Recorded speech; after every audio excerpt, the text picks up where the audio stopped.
नमस्कार दोस्तों, मैं आदित्य प्रकाश। आज आप लोगों के बीच एक जादू भरा वीडियो लेकर आया हूँ। हमारा आज का विषय है जनसंख्या, बढ़ती जनसंख्या देश और दुनिया की। क्या ऐसा हो सकता है कि जनसंख्या बिल्कुल बढ़े ही नहीं, रुक सी जाए? क्या बच्चे जन्म लेंगे? हाँ, बिल्कुल बच्चे जन्म भी लेंगे, फिर भी जनसंख्या एकदम स्थिर हो जाएगी, एकदम रुक जाएगी। है ना, कमाल की बात है। ये है जादू। जनसंख्या बढ़ेगी ही नहीं, बच्चे जन्म भी लेंगे, बूढ़े मरेंगे भी, फिर भी बच्चे जनसंख्या नहीं बढ़ लिए। क्या हो सकता है? बिल्कुल हो सकता है उपाय। बिल्कुल जनसंख्या बढ़ेगी ही नहीं, एकदम स्थिर हो जाएगी, रुक जाएगी, थम सी जाएगी, ठहर सी जाएगी, बढ़ेगी ही नहीं। यह है एक जादू भरा विचार, है ना। तो चलिए आइए हम बात करते हैं आज इसी विषय पर कि जनसंख्या रुक सी जाए, थम सी जाए, ठहर सी जाए, बच्चे जन्म भी लेंगे और जनसंख्या बढ़े भी नहीं। यह है। अब हम बात करते हैं पॉइंट वाइज कि कैसे जनसंख्या बढ़ेगी ही नहीं। मान लीजिए कि एक व्यक्ति की आयु 100 वर्ष है। किसी व्यक्ति की आयु या सभी व्यक्ति की आयु 100 वर्ष है। 100 वर्ष में बच्चे की संख्या कितनी होगी? कितने पीढ़ी की जनसंख्या होगी? तो 4 पीढ़ी की मान लेते हैं, 25-25 साल पे 4 पीढ़ी की। तो 25 साल के बाद एक बच्चा जब जन्म लेता है, उसकी उम्र 25 साल की होती है, तब एक पीढ़ी जन्म लेती है, यानी विवाह होती है, फिर एक पीढ़ी जन्म लेती है। फिर इसी तरह हम मान लेते हैं कि 50 वर्ष में दूसरी पीढ़ी, और तीसरी पीढ़ी 75 वर्ष में, चौथी पीढ़ी 100 वर्ष में।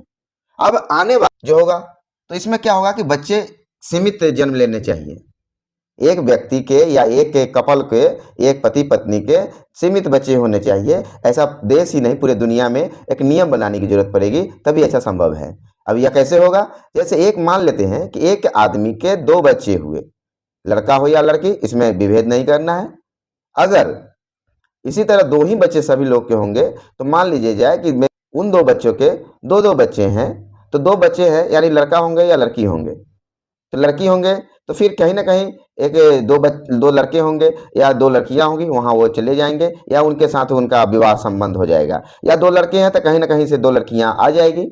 इसी तरह परिवार की संख्या कितनी हुई? 2 ही। 2 बच्चे हैं तो 2 ही परिवार की संख्या होगी, तो हर आदमी के 2 ही हो जाएंगे। तो यानी 2 फैमिली मिलकर कितने फैमिली का निर्माण कर रहे हैं? फिर दोनों के 2-2 बच्चे, तो 2 ही फैमिली का निर्माण कर रहे हैं। तो 100 वर्षों में 4 पीढ़ी होंगी, तो 4 पीढ़ी यानी 8 100 वर्षों में एक परिवार में टोटल 8 की संख्या में जनसंख्या होंगे।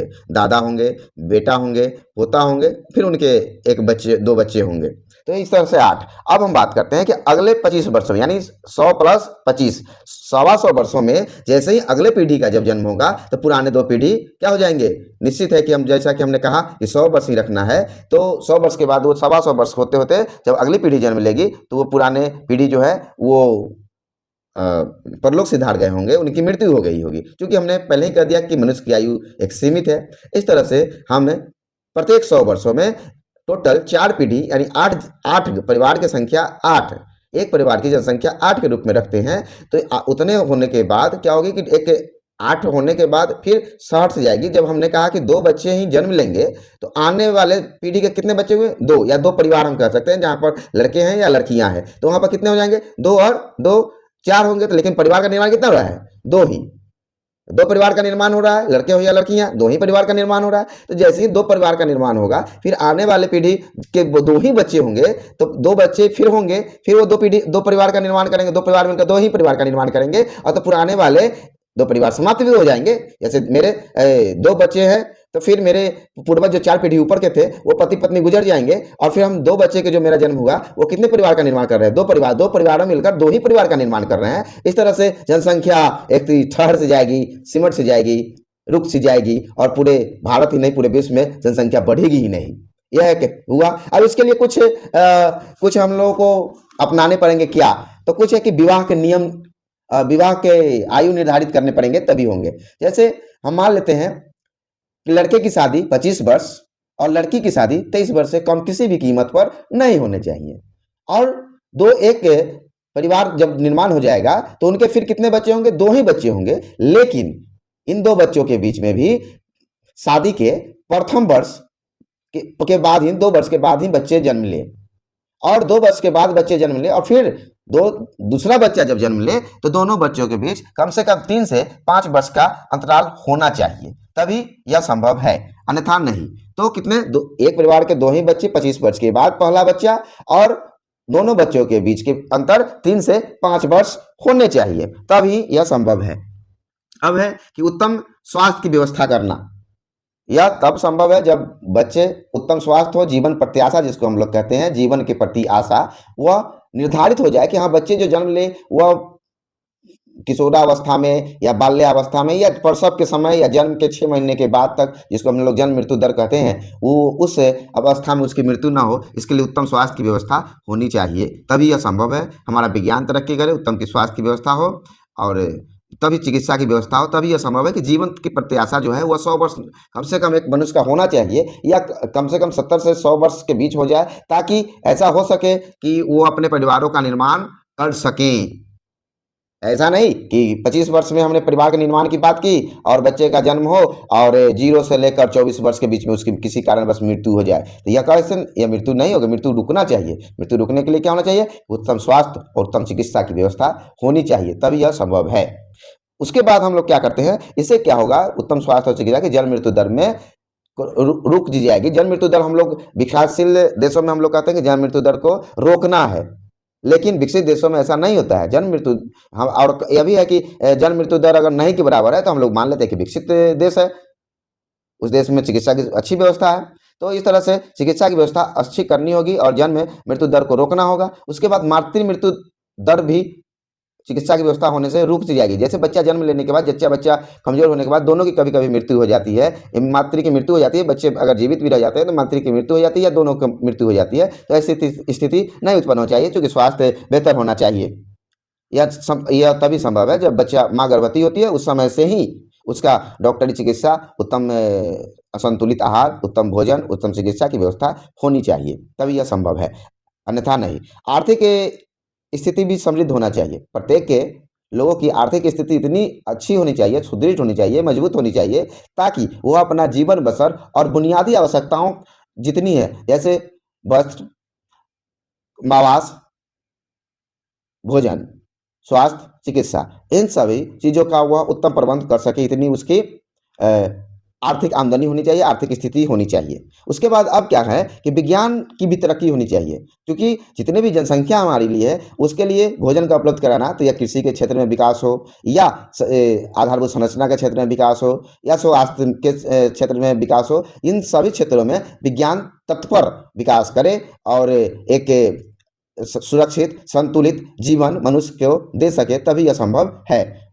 और ऐसा संभव है भी, प्रतीत भी हो रहा है। विज्ञान हमारा तरक्की कर रहा है, देश दुनिया की विज्ञान तरक्की कर रहा है, तो ऐसा हो सकता है। और मानव वैज्ञानिक आविष्कार जो हो रही हैं वह मानव हित में होने चाहिए, मानव कल्याण में होना चाहिए, और साथ ही पर्यावरण, वह मनुष्य के द्वारा हो या विज्ञान के द्वारा हो या जैसे भी हो, मनुष्य के जीवन के अनुकूल पर्यावरण को अनुकूलित करना है, बनाना है, या पर्यावरण के अनुकूलित मनुष्य को ढालने के लिए विज्ञान की उतनी तरक्की होनी चाहिए, तभी यह जीवन के प्रति जो आशा है, जीवन प्रत्याशा है, उस वह सुनिश्चित हो पाएगी कि हाँ 100 वर्ष मनुष्य को जीना है तो मनुष्य 100 वर्ष जिएंगे।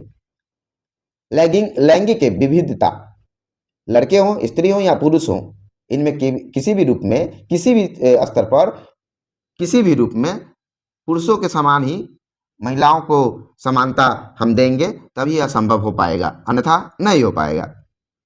क्योंकि हमने कहा पहले कि एक परिवार के 2 ही बच्चे होने चाहिए।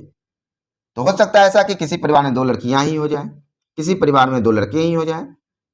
तो जब हम दो परिवार मिलकर, एक परिवार के 2 बच्चे और 2 परिवार मिलकर फिर 2 ही परिवारों का निर्माण करना है, तो ऐसे स्थिति में लैंगिक विविधता दूर करना होगा। दोनों को उत्तम स्वास्थ्य, लड़के हो या लड़कियां, उत्तम शिक्षा, उत्तम रहन सहन की व्यवस्था करनी पड़ेगी, दोनों को समान रूप से, तभी ऐसा संभव हो पाएगा, अन्यथा नहीं हो पाएगा।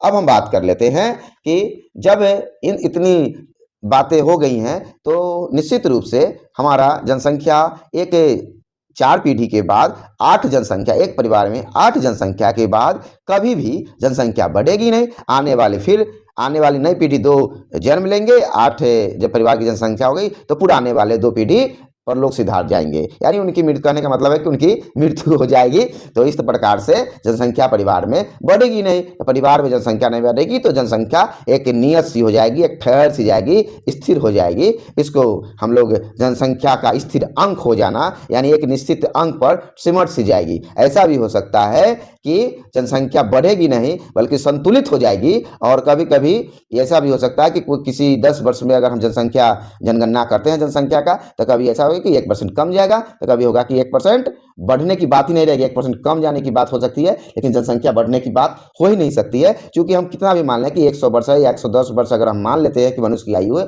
तो भी जनसंख्या बढ़ने की बात ही नहीं आएगी। और बच्चे का जन्म लेना निश्चित है, सुनिश्चित है। तो बच्चे जन्म लेंगे भी, और बुजुर्ग जो हो जाएंगे, बूढ़े जो हो जाएंगे 100 वर्ष या 100 वर्ष से ऊपर के अधिक की आयु, तो उनकी मृत्यु भी निश्चित है, मृत्यु सत्य है, उनकी निश्चित है। तो इस तरह से 2 बच्चे परिवार में आगमन होंगे तो 2 पुराने आगे या पीछे कुछ ही दिनों के अंतराल में 2 पुराने वाले पीढ़ी समाप्त हो जाएंगे। इस तरह से देश, दुनिया, परिवार की जनसंख्या स्थिर हो जाएगी, रुक सी जाएगी, ठहर सी जाएगी, परिवार खुशहाल हो जाएगा, समृद्ध हो जाएगा और जनसंख्या किसी भी कीमत पर बढ़ेगी ही नहीं। यह कैसा लगा दोस्तों? यह वीडियो समझ में आई तो लाइक, शेयर, सब्सक्राइब करना ना भूलें। इसी बातों के साथ मैं अपनी बात समाप्त करता हूं। मैं आदित्य प्रकाश आपसे विदा लेता हूं। धन्यवाद।